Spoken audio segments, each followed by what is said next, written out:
پہلے تو میں نے مسلمانوں کے اخلاق سنے تھے، اب تو میں نے دیکھ بھی لیے، پر یہ بتا جب 12,000 آیا تھا جان کیوں نہیں چھڑائی؟ تو حضرت چارہ کاٹتے کاٹتے رو پڑے، فرمانے لگے تو نہیں نہ جانتا یہ بیٹیاں سانجھی ہوتی ہیں، پتہ نہیں نا؟ میرے رسول پاک نے تو حاتم تائی کی بیٹی کے سر پہ کپڑا رکھ کے کہا تھا بیٹیاں برابر ہوتی ہیں،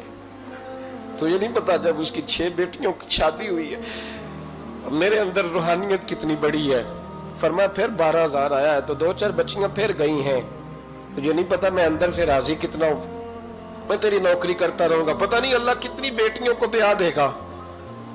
اتنا رویا وہ عیسائی کے پیروں میں بیٹھ گیا، کہنے لگا بابا میں نے تیری مخالفت کی ہے پر تیرے قریب آ کے پتہ چلا ہے کہ تو بہت اونچے اخلاق کا مالک ہے، اور اگر تیرا یہ مقام ہے تو تجھے اخلاق سکھانے والے محمد عربی کی شان کتنی ہوگی۔ ظالم کی بولیے جاتے نہیں لوگ جھوٹے گواہ بن کے، وکیل صاحب کو نہیں پتا ہوتا کہ یہ بندہ مجرم ہے جو میرے پاس آیا، کیا مجرموں کے وکیل نہیں ہوتے؟ بولے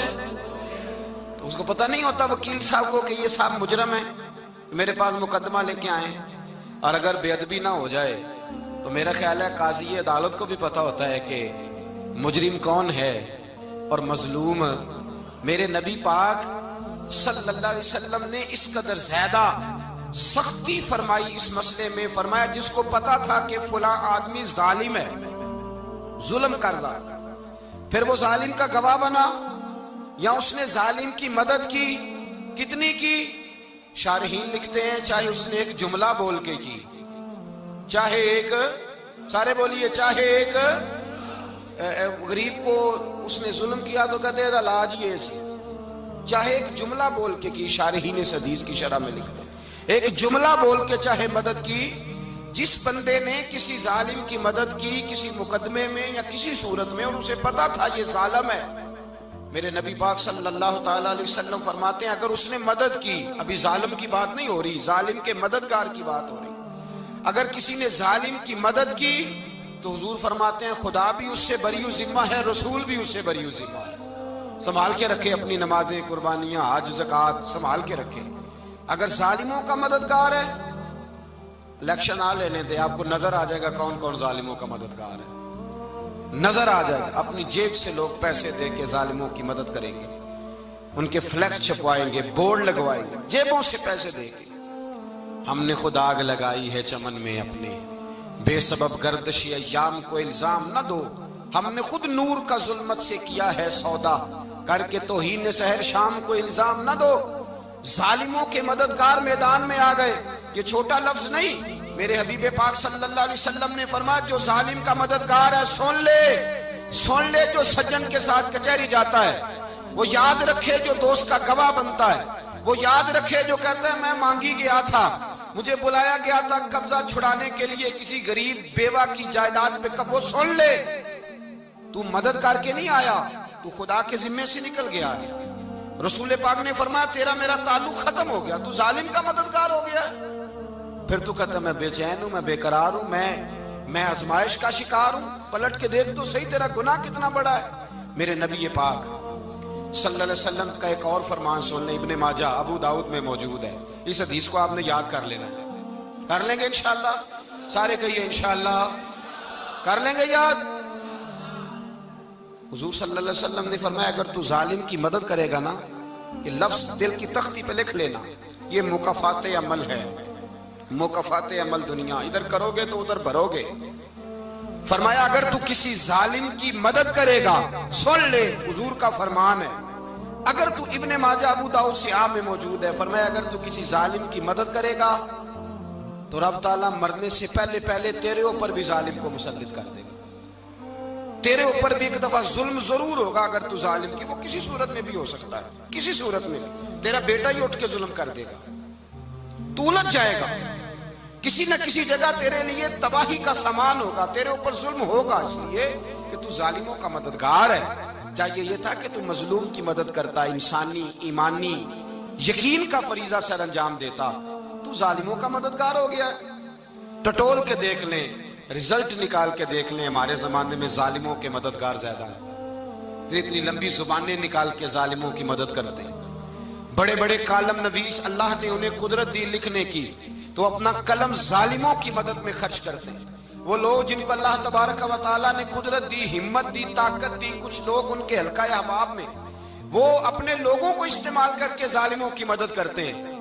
ظالموں کی مدد کرتے ہیں۔ میرے نبی کریم سید عالم نور مجسم صلی اللہ علیہ وسلم نے فرمایا، اگر تو نے ظالم کی مدد کی تو جب تک تو توبہ نہیں کرے گا رب تجھ سے ناراض ہی رہے گا۔ اللہ تجھ سے، او بھائی جس سے رب بھی ناراض ہو گیا،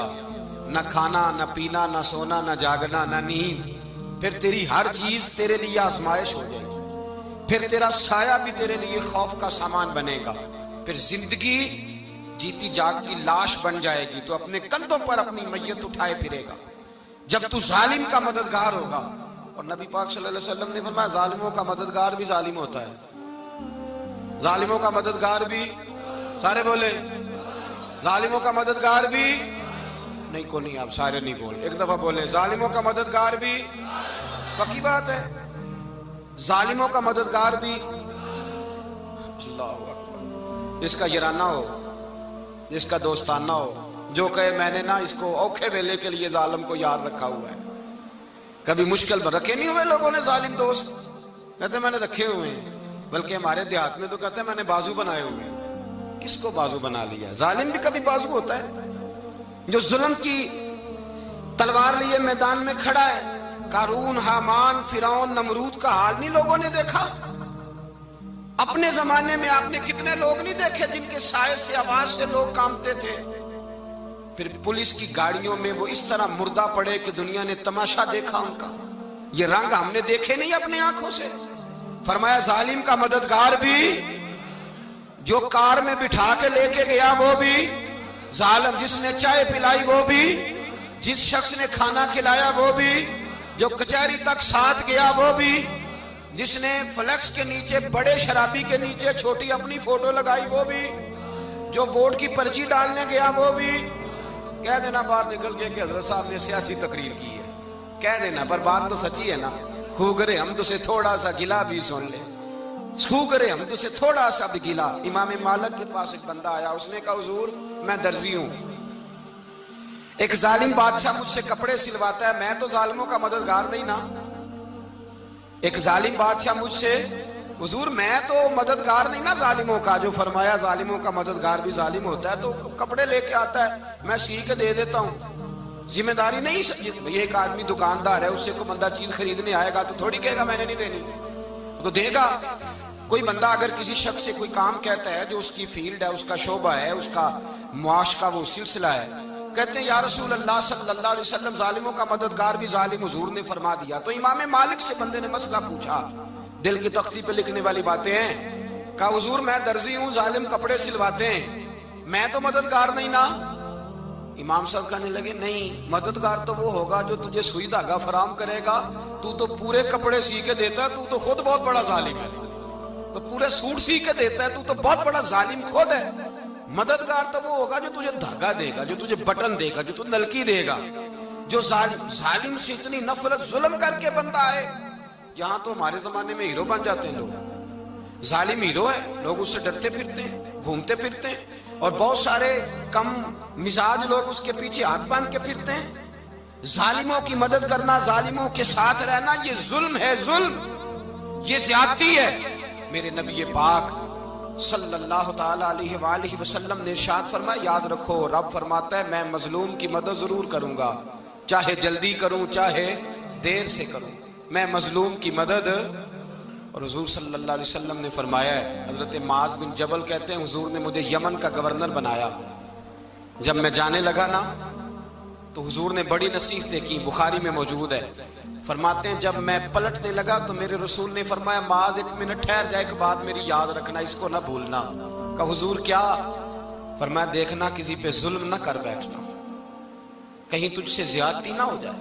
محبوبہ پھر حضور نے فرمایا سن میرے معاذ، میں تجھے گورنر بنا رہا ہوں، زیادتی نہ کر بیٹھنا۔ یا رسول اللہ صلی اللہ علیہ وسلم کیا ہوتا ہے؟